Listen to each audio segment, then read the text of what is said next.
सल्लल्लाहु अला मुहम्मद सल्लल्लाहु अलैहि वसल्लम। बिस्मिल्लाहिर्रहमानिर्रहीम। घर की बरकत औरतों के पर्दे की वजह से होती है। जो औरतें शरई पर्दा करते हैं उस पर्दे की वजह से अल्लाह ताला उनको परिंदों की तरह रोज़ी देती। वमा मिन दाब्बतिन फिल अर्दि इल्ला अलल्लाहि रिज़्क़ुहा। ज़मीन पर कोई जानदार ऐसा नहीं है जिसकी रोज़ी का ज़िम्मा अल्लाह ने ना लिया हो। परिंदों की रोज़ी का मतलब ये है सुबह उठने के बाद किस तरफ जाना, कहाँ जाना, उनको पहले से ख़बर नहीं होती। जिस रुख करके वो चले जाते हैं अल्लाह उसी रुख में उनका पेट भरकर भेजता है। इसी तरह से औरतें जब पर्दादार होती हैं, चार दीवारी में रहती हैं और अपने आप को छुपाती हैं, अल्लाह ताला उनके मुक़द्दर की रोज़ी बरकत के साथ उनके शोहरों के और उनके बेटों के कमाई की सूरत में वो घर में आती है। अल्लाह उस कमाई में बरकत भी करते। बहुत सारे लोग इस बात से परेशान रहते हैं हमारे घर में बरकत नहीं है। और वो बरकत क्यों नहीं है कि औरतों के शरई पर्दे की वजह से, शरई पर्दा ना करने की वजह से घरों में बरकत कम हो जाती है। औरतों के लिए खुसूसी हुक्म है और ये औरतों के लिए खुसूसी जो है इनाम है कि औरतें घर में रहें, पर्दे में रहें, घर की मलिका बनकर रहें। अल्लाह उनकी रोज़ियाँ और उनके करीब पहुँचा देंगे। और दूसरी बात, घरों को कब्रिस्तान ना बनाना। घर को कब्रिस्तान ना बनाने के दो मतलब हैं। पहला मतलब ये है कि घर में नमाज़ पढ़ते रहना, और दूसरा मतलब ये है कि घर आया हुआ आदमी खाली नहीं जाना। कब्रिस्तान में अगर कोई आदमी आएगा मुर्दा दफन करके चला जाएगा, वो साथ में कुछ लेकर नहीं जाएगा। लेकिन अगर हमारे घर आया हुआ आदमी खाली हाथ चला जाएगा, वो ऐसा है जैसे कि कब्रिस्तान से जा रहा है, बल्कि बेचारा मुर्दा डाल के जा रहा है, उसे कुछ हाथ नहीं लगा जी। तो घर को कब्रिस्तान ना बनाने का मतलब है घर आए हुए आदमी को कुछ खिलाना, कुछ पिलाना, कुछ हदिया देना और कुछ अतिया देना।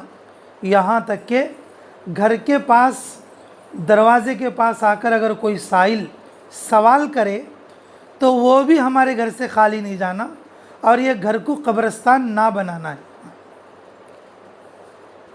और दूसरा, कब्रिस्तान में नमाज नहीं पढ़ी जाती।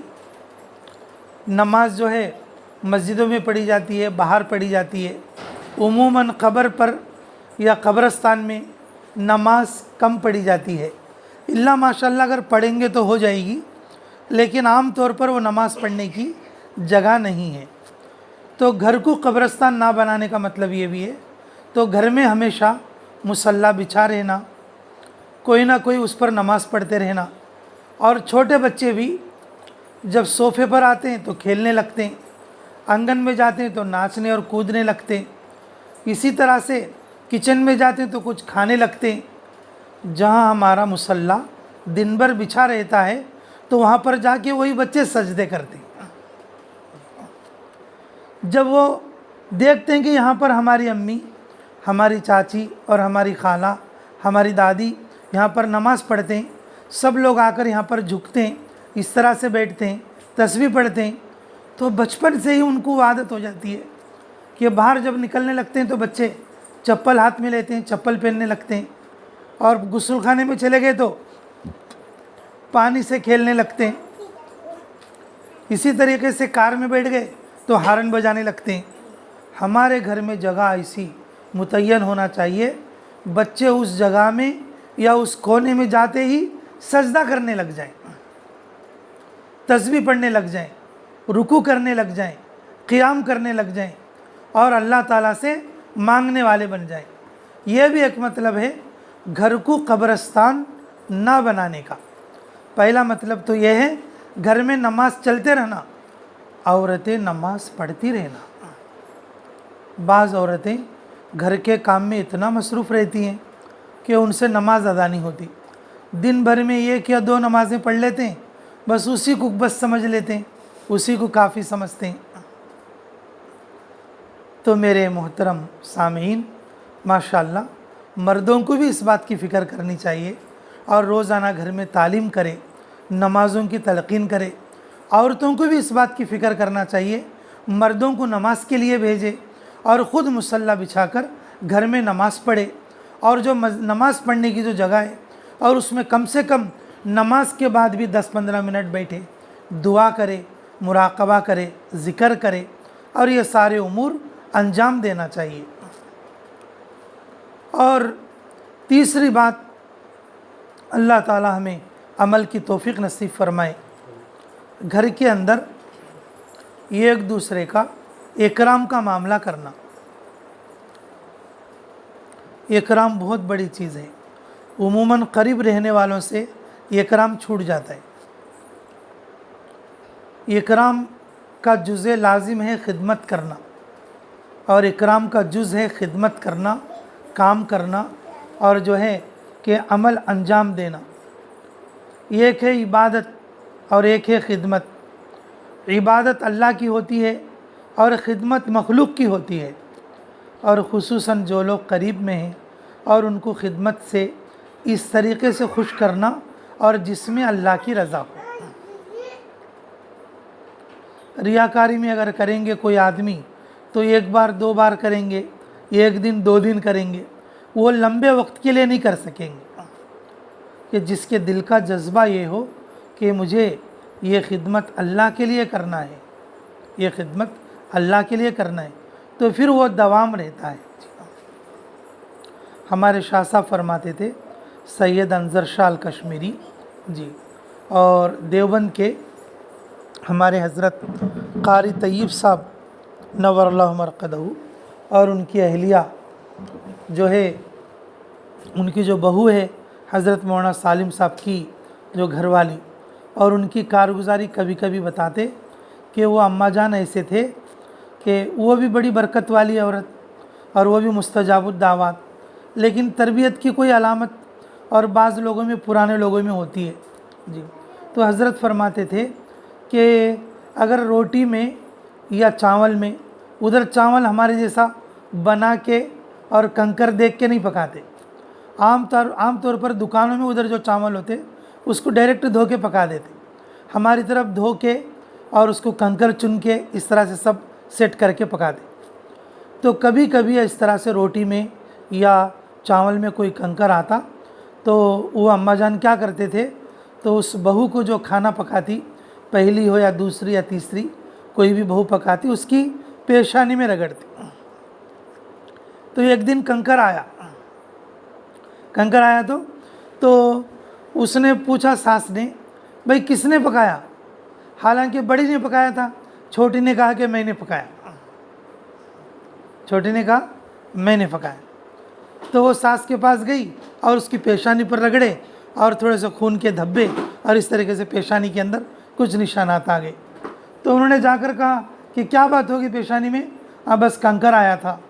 तो बड़ी कहने लगी, बड़ी बहू, कि वो भी मुअज़्ज़म लोगों में से हैं, अल्लाह उनके लिए खैर के फ़ैसले अता फ़रमाए, उनके क़ब्रों को नूर से मुनव्वर फ़रमाए। तो वो पहले जो है जहन में थोड़ा बहुत चुड़मुड़ाहट रखते थे, थोड़ा बहुत जो है आपस में ये रखते थे। जब ये मामला पेश आया, ओहो तू तो मेरी बहन है, ओहो तू तो मेरी बेटी है और तूने मेरी गलती अपने सर ले ली, और हालांकि होना ये चाहिए था तू मेरी गलती बताती, मुझे पकड़वाती, लाके मेरी पेशानी रगड़वाती, लेकिन मेरी गलती तूने अपने ऊपर ले लिया। तो उसके बाद से मोहब्बत का मामूल और मोहब्बत का माहौल घर में कायम हो गया इस तरीके से। और दूसरी बात, किस सब्र के साथ वो अपने सास के पास जीना करते थे। कंकर आया तो पेशानी पर रगड़ना ये कोई मामूली बात है? आज कोई बहू ऐसा कर सकती है? तो आम तौर पर घर जहन्नम इसलिए बनते हैं, लोगों के अंदर खिदमत का मिजाज नहीं होता, बात सुनने का मिजाज नहीं होता। तो रसूलुल्लाह सल्लल्लाहु अलैहि वसल्लम ने घर के माहौल को ठीक करने के लिए खिदमत का निज़ाम दिया और सास ससुर को माँ बाप के हुक्म में दिया। अल्लाह रब्बुल इज़्ज़त ने सास ससुर को पर्दा माफ़ किया, सास और ससुर को पर्दा माफ़ किया। आम तौर पर देवर से पर्दा है, नंदोई से पर्दा है और इसी तरीक़े से और मामू ससुरे से पर्दा है। अल्लाह ताला ने सारे पर्दे रखे लेकिन ससुर का पर्दा उठा दिया और सास और ससुर को और बहू के लिए माँ बाप के हुक्म में दिया। और ये इसीलिए है खिदमत आसान हो, काम करना आसान हो, आना जाना आसान हो और मोहब्बत का सलूक करना आसान हो। घर जन्नत बनने का तरीक़ा और ये इस्लामी तरीक़े के मुताबिक ही हो सकता है। तो इसलिए माशाअल्लाह कि घर के अंदर नमाज का भी माहौल कायम रखना और इसी तरीके से घर के अंदर सफाई का भी मामूल रखना, घर के अंदर खिदमत का भी मामूल रखना। जो घर में ज़्यादा काम करेंगे और वो उतना ज़्यादा सवाब पाएंगे। औरतें ये समझती हैं कि भाई नमाज़ पढ़ने का सवाब है, ज़िक्र करने का सवाब है, रोज़ा रखने का सवाब है, घर में झाड़ू देने का सवाब है, ये नहीं समझते। घर में पकाने का सवाब है, ये नहीं समझते। इसको यह समझती है तो ऐसी बेकार काम है और उसमें कोई सवाब नहीं। बल्कि जिस तरीक़े से नमाज का सवाब है, अगर घर के काम अल्लाह की रज़ा की नीयत से, खिदमत की नीयत से, मेरी बहन नहीं मैं करना, मेरी सास नहीं मैं करना, मेरी ननंद नहीं मैं करना, मेरी जेठानी नहीं मैं करना, अगर ये सोच कर करेंगे वो उसको नमाज के बराबर सवाब दिला देगा, रोज़े के बराबर सवाब दिला देगा, हज के बराबर सवाब दिला देगा। लेकिन इन कामों के ज़रिए से भी और घर की औरतें जन्नत में जा सकती हैं। इसलिए अज़ीज़ साथियों और जो है मुअज़्ज़ज़ सामीन, इस बात को याद रखो, अपने घरों में दीनी माहौल कायम रखने के लिए, घर को जन्नत बनाने के लिए कि इस तरह से मेहनत करने की कोशिश करेंगे इंशाअल्लाह। और ख़ुसूसन छोटे छोटे बच्चों को बचपन से ही माशाअल्लाह कि दीन की तरगीब दो, कुरान सिखाओ और जो है सूरे सिखाओ, दुए सिखाओ, मसनून दुआएं आम तौर पर। और बच्चे जब 10 साल के हो जाएं, सारी मसनून दुआ याद हो जाना चाहिए। जमात के अमीर साहब को और मकतब के हाफिज़ साहब को हमारे बच्चे को दुआ याद कराने की ज़रूरत ना पड़े। माँ, दादा, चाचा, बाप ये मिलके क्या करे कि मसनून दुआएं छोटे बच्चों को अपने घर में पहले ही याद करा दें। ऐसे माहौल बनने चाहिए और ऐसे माहौल होना भी चाहिए। अल्लाह हमें अमलों की तौफीक नसीब फरमाए। रब्बना तक़ब्बल मिन्ना इन्नका अंतस समीउल अलीम व तुब अलैना इन्नका अंतत तव्वाबुर रहीम। हस्बी अल्लाहु निअमल वकील निअमल मौला व निअमन नसीर।